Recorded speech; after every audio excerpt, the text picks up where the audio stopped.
Para aqueles que eu ainda não cumprimentei, muito boa noite, paz seja convosco, satisfação rever os irmãos, até que o Senhor tem nos ajudado, amém?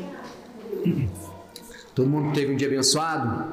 Graças a Deus, louvado o nome do Senhor, né? Que cuidou de nós nos mínimos detalhes. Eu quero te convidar a abrir a palavra do Senhor comigo, no livro de Deuteronômio. Deuteronômio é o 5º livro da Bíblia, amém? É o último livro do Pentateuco, ou da Torá dos judeus. É o último livro aí, antes de nós entrarmos nos livros históricos da Bíblia. Então, Deuteronômio, capítulo 29, nós vamos ler um versículo apenas, e eu queria que você abrisse aí comigo para nós partilharmos da palavra do Senhor nesta noite, amém? Deuteronômio 29, 5. Todo mundo achou? Deuteronômio aí está facinho de achar, está logo depois de Números. É o 4º livro antes de Josué. Aleluias! Vamos todos esperar para que nós leiamos juntos. Isso, capítulo 29, verso 5.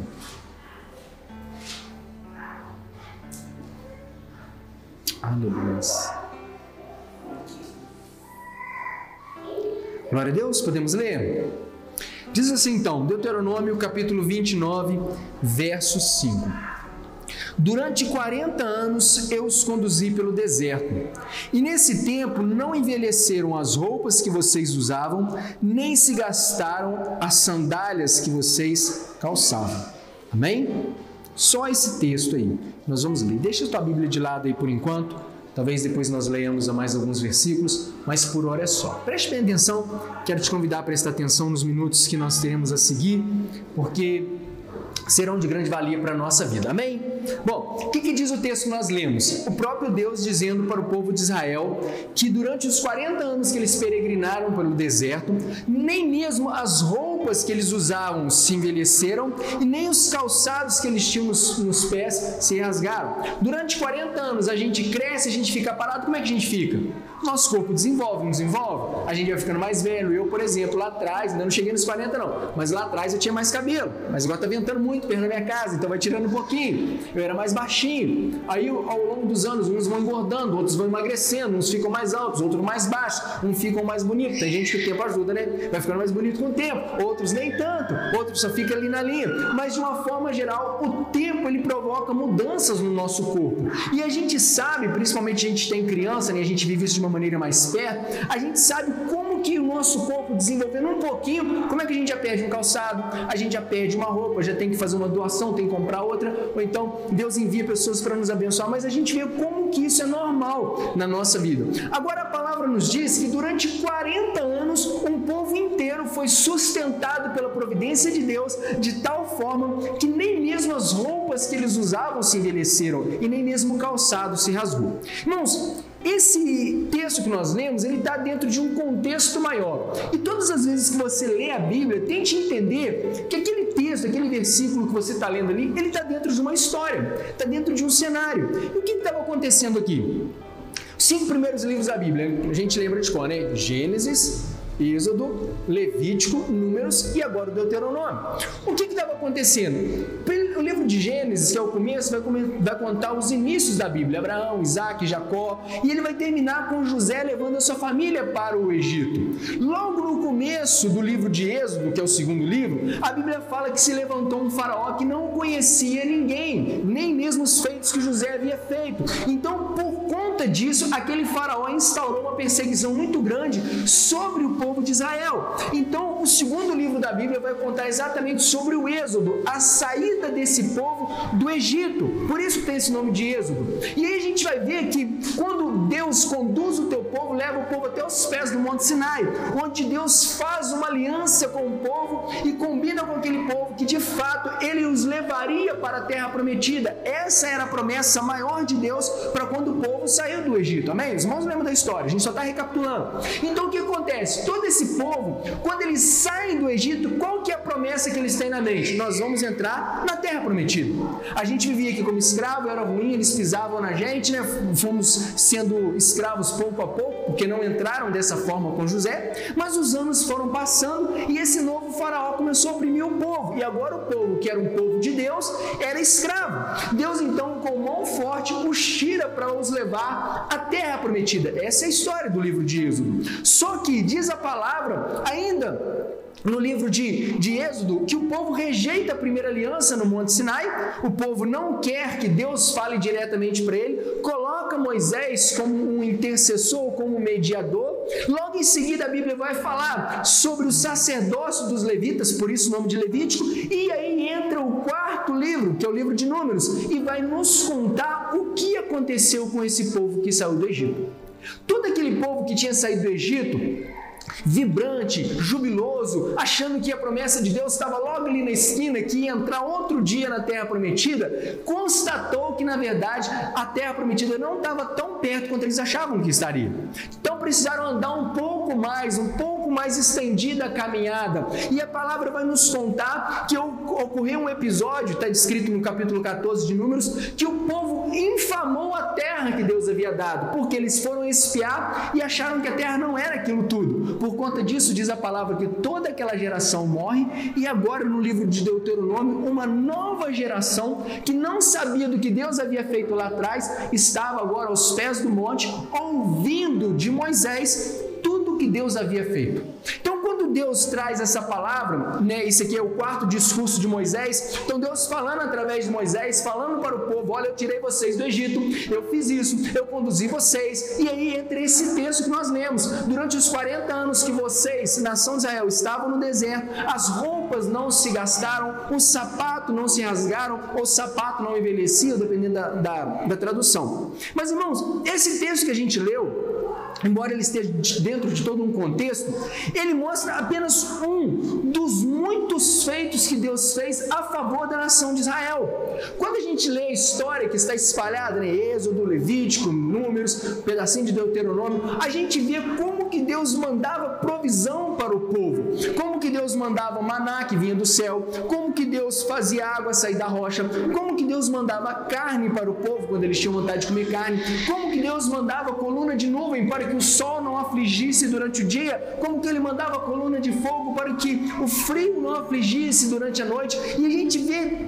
página após página, história após história, o cuidado de Deus com o povo. E eu escolhi esse texto que nós lemos porque eu acho que é um dos mais sobrenaturais. A gente usa um calçado 1 mês, 2 meses, 1 ano, talvez o calçado já começa a furar e a gente enjoa daquele calçado, quer desfazer, mas esse texto fala que ficou 40 anos com um calçado, 40 anos com uma muda de roupa, e Deus ali guardando. A gente usa a roupa 2, 3 vezes, de repente a gente enjoa, começa a perceber uma linha descosturada. Agora imagina 40 anos com a mesma roupa, e Deus fazendo todo o cuidado, toda a provisão para que aquilo ficasse usável, né? Vamos imaginar dessa forma. Se a gente usar 5, 6 dias uma roupa seguida, já não dá nem para usar mais, parece que ela vai ficar em pé sozinha, não é assim? Agora 40 anos Deus guardando o povo. Irmãos, a despeito disso, a gente está contando aqui, né? De repente quem está em casa depois vai assistir pela gravação não está vendo. Mas como é que a gente vai balançando a cabeça? Porque a gente concorda que é um feito maravilhoso do Senhor. Agora, a despeito da gente aqui hoje olhar e ver e falar assim, cara, como é que Deus é milagroso, como é que Deus estava cuidando do povo, em cada detalhezinho. Quando o povo estava fome, Deus fazia chover pão do céu. Você tem ideia que é isso, irmãos? Como é que Deus era cuidadoso?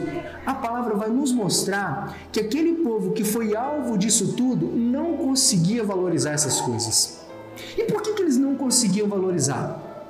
Porque quando eles estavam lá no Egito, qual foi a promessa que eles receberam de Deus? Vou tirar vocês da terra da opressão para levar vocês para uma terra que mana leite e mel.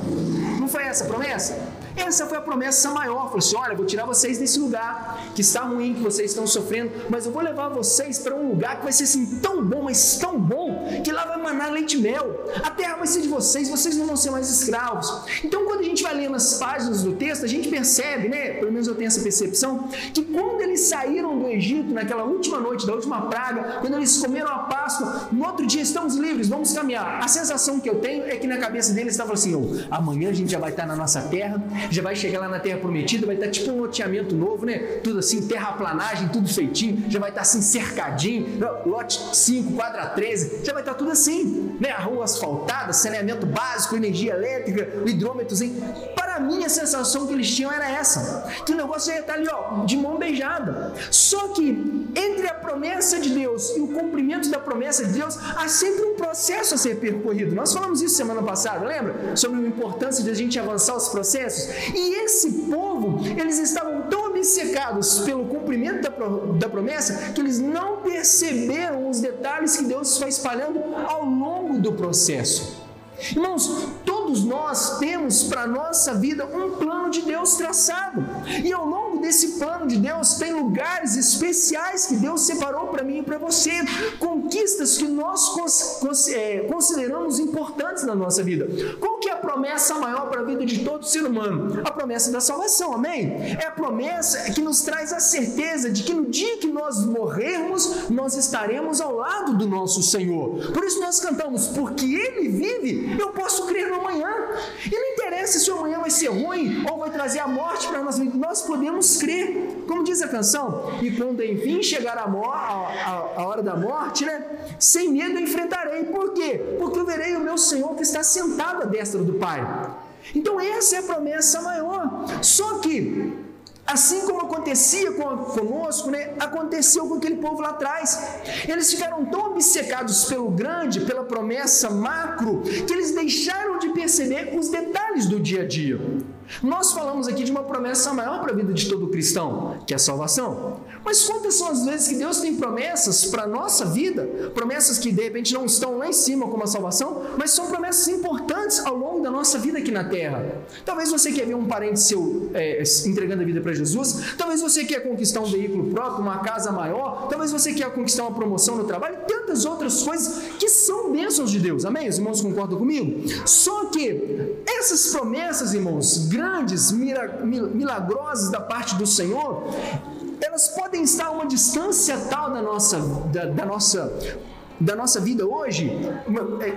O processo pode estar ainda no meio ou no começo, e a gente não vê isso amanhã, e se a gente ficar obcecado por aquilo que Deus tem para nós lá na frente, a gente deixa de perceber os detalhes do dia a dia com o Senhor. E é isso, irmãos, que eu quero tratar com os irmãos nesta noite. O povo sai do Egito e o foco deles estava em Canaã. E porque o foco estava em Canaã, eles não percebiam quão grandes eram os feitos que o Senhor operava no meio deles todos os dias. Irmãos, imagina, primeira coisa, eles precisam atravessar o mar. Deus faz o mar abrir na frente deles. Talvez para nós hoje era uma coisa para a gente nunca mais afastar do Senhor. Viver 50 anos contando essas experiências. Vamos receber o irmão que estava lá quando o mar abriu. Bota até na voz. Sexta-feira, o irmão que viu o mar abrir. Assim, a gente ia valorizar isso de uma forma tão grande aquele feito, mas para eles ficou comum. Irmão, você tinha que ver no dia que nós oramos a Deus, aleluia, porque nós estávamos com fome. Caiu o pão do céu. Imagina um testemunho desse. E o povo, ó, nem tchum. Teve um outro dia, irmãos, que a gente estava com sede e você tinha que ver, Moisés levantou a mão e ele falou para aquela rocha e a rocha saiu água. Oh, aleluia, só o Senhor é Deus, faz isso. Só que eles não davam valor para aquilo que Deus estava fazendo. Irmãos, o problema maior é que quando a gente não dá valor para o que Deus está fazendo hoje, a gente muito provavelmente vai perder grande parte do que Deus tem para a nossa vida, mano. O povo saiu do Egito, chega numa cidade chamada Cades Barneia, e Moisés escolhe 12 homens para poder ir espiar a terra prometida. Só que no meio do caminho, né, e quando eu digo no meio do caminho, não exatamente no percurso, mas no meio do processo, esses homens que foram enviados para espiar a terra, eles voltam com um diagnóstico ruim. Porque quando eles chegaram na terra que Deus prometeu, naquilo que Deus falou que seria a bênção, eles olharam e viram que a terra era habitada. Não tinha um loteamento bonitinho já cercadinho, tinha um monte de gente lá, tinha tipo uma invasão. Ele falou assim, que absurdo, Deus prometeu para nós, mas tem gente lá.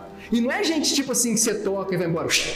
Não, eram homens fortes, as cidades eram grandes. Então eles começaram a ficar com medo de aquilo que Deus prometeu para eles não se tornar verdade.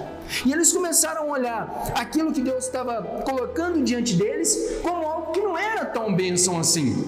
Ou seja, aquilo que Deus falou que ia ser bom para eles, de acordo com a ótica deles, não era tão bom assim. Porque eles esperavam uma terra prometida diferente. Já reparou, irmãos, que na minha e na sua vida tem dias que não saem as coisas da maneira como nós queremos? A gente acorda de manhã, faz um planejamento para o dia e ao longo do dia as coisas vão dando tudo errado. As coisas não saem da maneira que a gente planeja? Pois bem, foi exatamente o que aconteceu com o povo. Só que aquele povo, quando deparou com aquele dia que as coisas não estavam boas, eles não conseguiram olhar com a ótica de tudo que Deus já havia feito na vida deles. Quando nós temos um dia mau, um dia ruim, nós precisamos lembrar, hoje o dia não foi bom, mas Deus me sustentou, assim como Ele me sustentou ontem. E se o dia hoje não foi como eu queria, é porque alguma coisa em meu coração não me permitiu enxergar os moveres do Senhor nesse dia. Para aquelas pessoas que foram espiar a terra prometida, eles não conseguiram contemplar o que Deus estava fazendo. Irmãos, aquele povo que saiu do Egito era um monte de trabalhador braçal, que fazia tijolo e construía parede. Se aquele povo entra numa terra prometida, a primeira criança que chegasse lá chupando um pirulito mandava eles embora. Vai embora. Porque eles não se fortificaram. Então, cada batalha que eles passaram ao longo do deserto foi uma preparação que Deus foi fazendo sobre eles para que eles se tornassem de fato uma nação forte. Uma nação não apenas com o nome de nação, mas uma nação de fato guerreira que sabia conquistar. Então Deus ia preparando as coisas para que eles pudessem valorizar. Irmãos, quando a gente não consegue valorizar a colheita do hoje, a gente não se prepara para a colheita do amanhã. Eu anotei uma frase aqui que eu achei muito interessante, diz assim: a gratidão pela colheita do hoje é semente de plantio para amanhã. Mas e quando a gente olha a colheita do hoje e não é boa? Pois bem, a gente tem que pegar o que a gente colheu, ser grato a Deus, porque a gratidão pela colheita do hoje é a semente para o plantio de amanhã. Irmãos, você vai concordar comigo que tem dias que a gente chega no final do dia, a gente tem 1 milhão de motivos para agradecer. É assim ou não é? Mas tem dias que a gente chega no final do dia e que as coisas deram tudo errado. E quando as coisas dão tudo errado, a gente tem motivo para agradecer, sim ou não? Sim, essa aqui é a questão, mas não tem nada, eu não estou vendo nada, eu não vi milagre, eu não vi um mover grande do Senhor. A gente ainda assim tem motivos para agradecer a Deus. Porque se a gente conseguir agradecer a Deus sem motivo, sem coisa grande, sem coisa aparente, a gente está plantando para o dia de amanhã. Já deu presente para alguém que não agradece? Já viu? É horrível, não é? Fala assim, ingrato, nunca mais te dou nada. Ainda mais se for aqueles parentes, você, aqui eu trouxe um presentinho para você. Ele pega o presente, sai, então joga lá no canto e poxa, nem deu ideia para aquilo que eu vim trazer para ele. Não dá uma tristeza na gente pela ingratidão? Se a gente for agir direto assim com o nosso coração, com o nosso sentimento daquela hora, quando é que a gente dá presente para aquela pessoa de novo? Nunca mais te dou nada também. Não é assim, porque a ingratidão da pessoa gerou em nós uma vontade de nunca mais dar. Você já parou para analisar que muitas coisas que nós deixamos de receber do Senhor está ligada à pouca gratidão que a gente tem naquilo que a gente recebe? Quando a gente não consegue, irmão, ser grato pelo pouco que a gente tem, a gente não merece o muito da parte de Deus. E quando eu digo muito, a palavra diz assim, quando a gente é fiel no pouco, a gente é colocado sobre o muito. E muitas vezes nós usamos esse texto com um sentido de prosperidade. Não tem gente não vê isso direto? Se você for fiel no pouco, irmãos, Deus vai te colocar no muito. É um princípio bíblico. Mas isso também se aplica a outras áreas da nossa vida. Seja grato no pouco, porque o muito vai vir a reboque. Seja grato nas pequenas coisas, irmãos. Deus cuida de nós, como nós cantamos na canção, nos mínimos detalhes. Pequenas coisas. E a gente passa por situações que a gente não percebe que Deus está agindo. A gente não percebe que os anjos do Senhor estão nos guardando. E se a gente ficar, às vezes, focado nas grandes conquistas que a gente espera, nos grandes moveres do Senhor, nas grandes obras, nos grandes milagres, a gente deixa de perceber os milagres diários na nossa vida. Talvez você vai conhecer pessoas que frequentam a igreja há 5, 10, 15 anos e falam assim, não, a igreja lá é meio fria, sabe, meio sem graça, nunca tem nada. É porque ele não percebe as pequenas coisas que Deus vai fazendo. Irmão, você está indo naquela igreja há 15 anos? Vamos falar todo domingo, nunca vi nada. Você nunca viu nada, cara? Deus está te sustentando há 15 anos para você conseguir ir lá, está firme lá. Como é que você nunca viu nada? Deus está sustentando a sua vida. Os irmãos entendem que às vezes falta uma percepção nossa para perceber o quanto Deus atua na nossa vida. Quer ver um exemplo? Quando a gente passa na rua, a gente pergunta assim, tudo bom? Já viram isso, né? Tudo bom? E aí, beleza? A pergunta tudo bom, irmãos, ela ficou tão banalizada que a gente pergunta tudo bom para uma pessoa e às vezes a pessoa responde com tudo bom também. Tudo bom? As duas perguntas, está tudo bom? Ninguém respondeu nada para ninguém e foi embora. Tudo bom? Beleza? Tá jóia? Não é assim que funciona? E aí, cara, tranquilo? Só que, via de regra, quando a pessoa pergunta pra gente se tá bom, se tá tudo legal, qual que é a nossa resposta? Tá bom. Pode ter uma desgraça na nossa vida, o mundo caindo, o que a gente vai responder? Tá bom. Pode ter morrido todo mundo na nossa casa, só eu fiquei, o que a gente vai responder? Tá bom. Por dois motivos. Primeiro, que a pessoa que pergunta nem sempre está preparada para receber uma resposta diferente do tá bom. Faz um teste, você pergunta para alguém e fala assim, tá bom, sua vida tá tudo bem? Não, cara, não tá não, pô, minha vida tá tristeza, senta aqui que eu vou te contar. A gente não tá nem esperando, porque a gente pergunta se tá bom, mas assim, tá bom, e vai embora. E aí, cara, beleza? A gente nem para ouvir a resposta. E talvez por isso, quem responde que tá bom, mesmo que não esteja. Agora faz uma análise comigo. Se a gente pega o tá bom e aplica ele para tudo na nossa vida, sem diferenciar o que tá ruim do que tá bom, do dia que não tá legal, porque tem dia que a gente não tá bem, concorda? Tem dia que a gente tá mal, e alguém pergunta se tá bom. Falou, poxa, hoje não tá, cara, hoje eu tô mal, hoje eu tô triste, hoje eu tô precisando de um ombro para me chorar, alguém para me desabafar. Não tem dia que a gente tá assim? Ou é só comigo que acontece? Acontece, irmãos. Só que, se a gente não diferencia esse dia de um dia que realmente as coisas estão boas, ou seja, a gente começa a tratar tudo de forma normal, a gente, no dia que a gente viver um dia efetivamente bom, que a gente experimentar algo do Senhor, que a gente experimentar um cuidado de Deus, a gente não vai saber dar para ele valor, porque a gente igualou tudo, o dia que está muito ruim com o dia que está muito bom, ou seja, está tudo no mesmo balaio, porque a gente não aprende a diferenciar. Semana passada, eu vivi uma experiência muito, muito agradável da parte de Deus. E foi através dessa experiência que Deus preparou essa mensagem para o nosso coração nesta noite. Estava conversando com meu sobrinho ontem pela manhã e ele perguntou assim, e aí, tá tudo bom? Eu brinquei com ele e falei assim, cara, tá sempre bom. Aí eu brinquei assim, nunca tá ruim. Nós é que precisamos aprender a valorizar ou a entender o quanto está bom. Porque nem sempre vai estar bom, nossa, como é que tá muito bom? Às vezes está bom. Mas se a gente não aprender a valorizar isso, brincando com ele, e aí eu lembrei da situação de semana passada. Semana passada, eu precisei trabalhar no sábado, cheguei em casa no finalzinho do dia já, né? Devia ser umas 7h30, quase 8 horas. Eu acabei de chegar na minha mãe, os irmãos que me conhecem mais tempo sabem que eu passo na minha mãe todo dia para tomar um café com ela. Eu acabei de chegar na minha mãe, na última curvinha eu senti a moto fazendo assim, ó. E quem anda de moto sabe, fala assim, o pneu tá furado. E foi batata, irmãos, eu cheguei assim na porta da minha mãe, o pneu lá embaixo furado. E aí tinha um problema sério, porque no domingo era domingo, dia das mães. Na segunda eu tinha que estar no meu serviço cedinho, ou seja, eu não ia ter oportunidade para colar o pneu da moto. Mas guardei a moto lá. Falei, tudo bem. O que era o meu planejamento? Eu vou chegar em casa, a Priscila não estava em casa, vou tomar um banho, vou treinar, né, as músicas que a gente vai tocar amanhã na ceia. No outro dia de manhã a gente sempre vai lá embaixo, na sede. E eu falei assim, vou treinar a música de manhã, ligo lá o teclado, tudo bem. Tinha ensaiado aqui na sexta com a Janaína e no sábado era um dia, eu já tinha levado o teclado para casa. Beleza, já tinha dado ruim, não tinha o pneu da moto. Fiquei chateado, falei, vou pagar o Uber R$15, eu desanimei, eu moro perto da minha mãe, eu vou a pé mesmo. Poxa, não foi o que eu queria, mas entreguei na mão do Senhor. Fui para casa, agora vou treinar o teclado. Quando eu fui ligar o teclado, a fonte do teclado estava queimada. Aí me deu uma tristeza também. Falei assim, como é que pode, gente? A gente treinou lá na igreja ontem.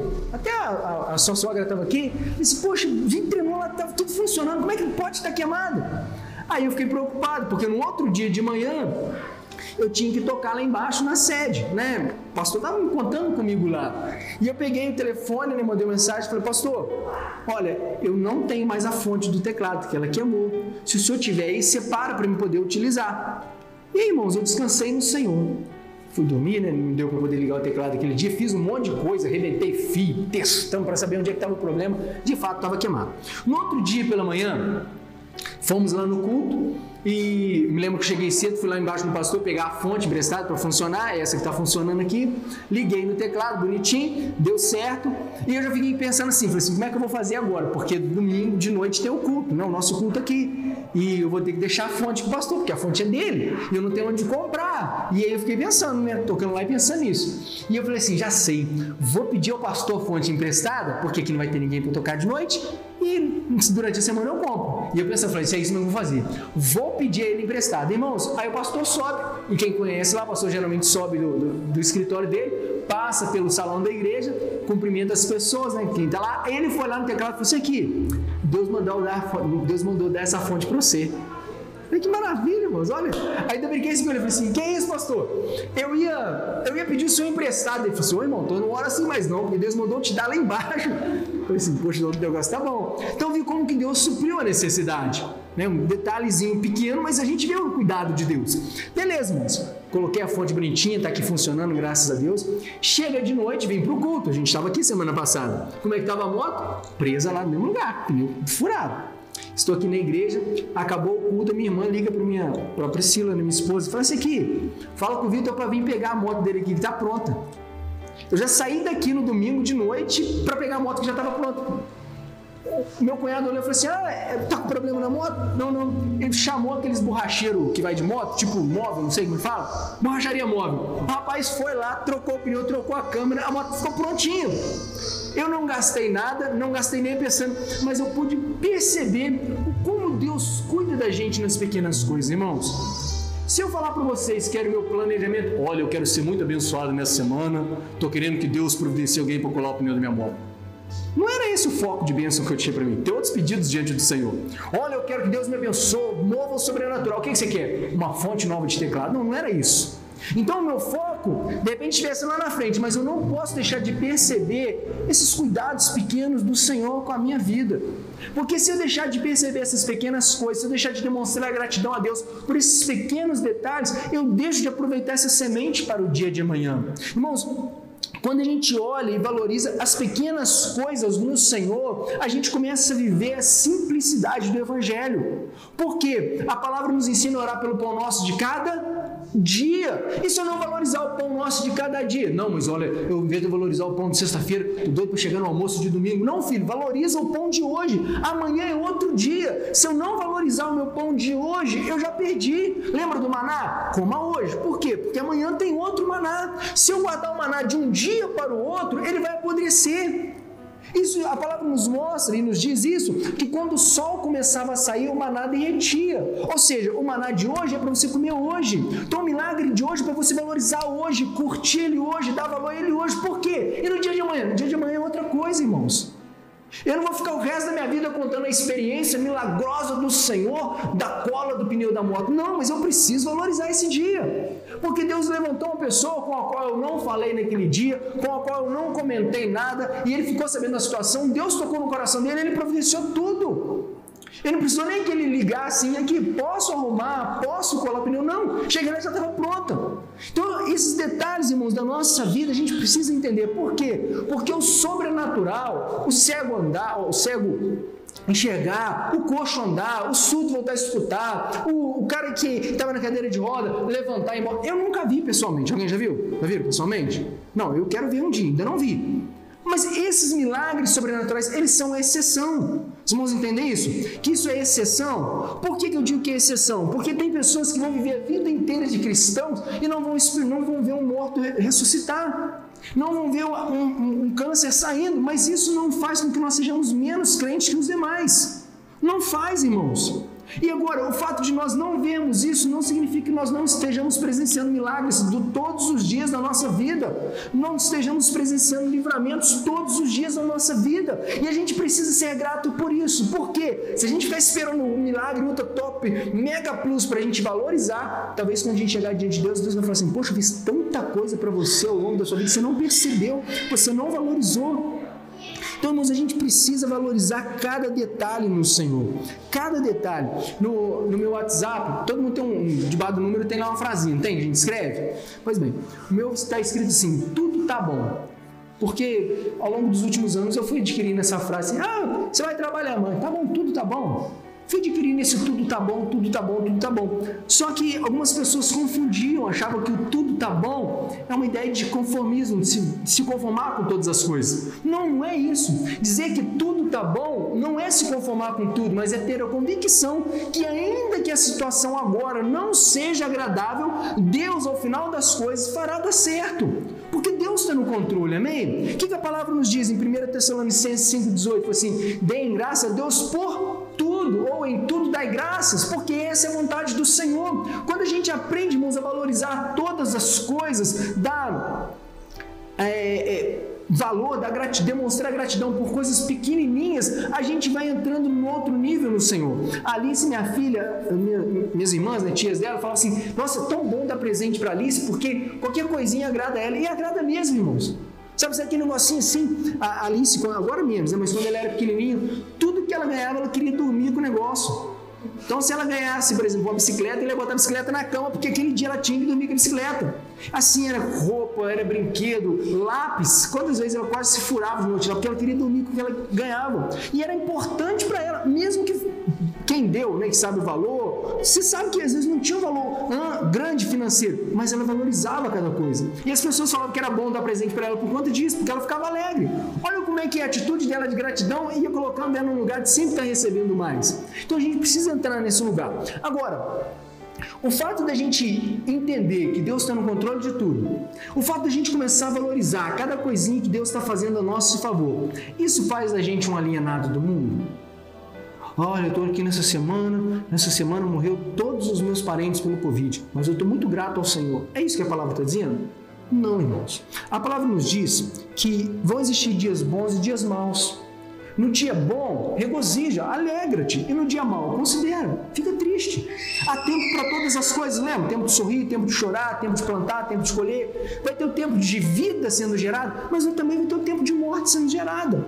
De tristeza, de amargura. E o que eu faço nesse dia? Vou ficar rindo por aí com um sorriso falso e amarelo para todo mundo? Não, nesse dia é dia de chorar mesmo, é dia de ficar triste, é dia de se entristecer. Só que isso não é uma constância na nossa vida. Amém, irmãos? Quando a gente está andando na rua, você tropeça e cai, todo mundo já tropeçou uma vez na vida, não já? Tropeçou assim. O que é a primeira coisa que a gente faz? Levanta e olha para o lado, né? É assim que a gente faz. Por quê? A gente não quer ficar caído muito tempo. Isso não é o normal da nossa vida.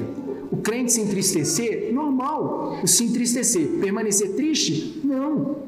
O crente ter revés, normal. Permanecer toda hora lá derrotado, não. Isso não é o normal. Então, quando a gente começa a entender que o propósito do Senhor para mim e para a sua vida, ele é muito maior do que as coisas que a gente está vivendo aqui agora, a gente começa a valorizar cada coisinha, porque essas coisas vão nos elevando no patamar do Senhor, vão nos colocando em novos níveis diante do Senhor. Amém? Eu quero encerrar a palavra do Senhor citando um texto e lendo outro. O primeiro texto que eu vou citar é o de Paulo aos Filipenses, capítulo 4, verso 3, que ele fala assim: já fui pobre, ele vem dentro do contexto, né? Já fui rico, já fui pobre, já tive calor, já senti frio, e ele conclui assim: posso todas as coisas naquele que me fortalece. Amém? Todo mundo já ouviu isso alguma vez, não já? Pois bem, via de regra as pessoas usam esse texto para poder justificar a ganância que ela tem. Ela quer muita coisa, então ela fala assim: eu posso tudo naquele que me fortalece. Eu posso, não é posso tudo, ele posso todas as coisas. E quando a gente entende o contexto que ele está dizendo assim: no Senhor que me fortalece, eu sou capaz de suportar todas as circunstâncias, a de escassez, a de fartura, a de tristeza, a de alegria, a de frio, a de calor, porque ele aprendeu a dar valor e aprendeu a reconhecer Deus em todos os cenários. Então, irmãos, vão ter dias na nossa vida que a gente vai ter 1 milhão de motivos para agradecer, mas vão existir dias que a gente vai olhar e a gente não vai enxergar nada. Quase que a gente chega no final do dia e fala: seu Deus, você podia ter me matado de manhã.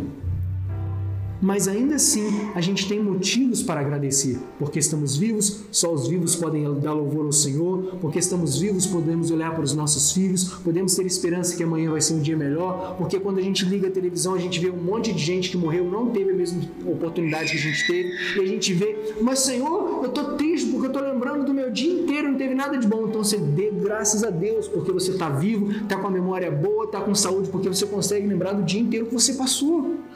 E a gente precisa valorizar essas pequenas coisas, irmãos. E eu encerro lendo um trecho da carta de Paulo aos Efésios. Se você puder, abre aí comigo Efésios capítulo 5.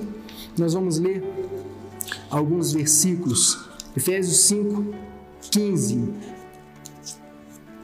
Efésios foi depois de Gálatas. Gálatas, Efésios. Amém? Muitos motivos para agradecer a Deus nós temos, irmãos. Efésios capítulo 5, verso 15. Amém? Não achou?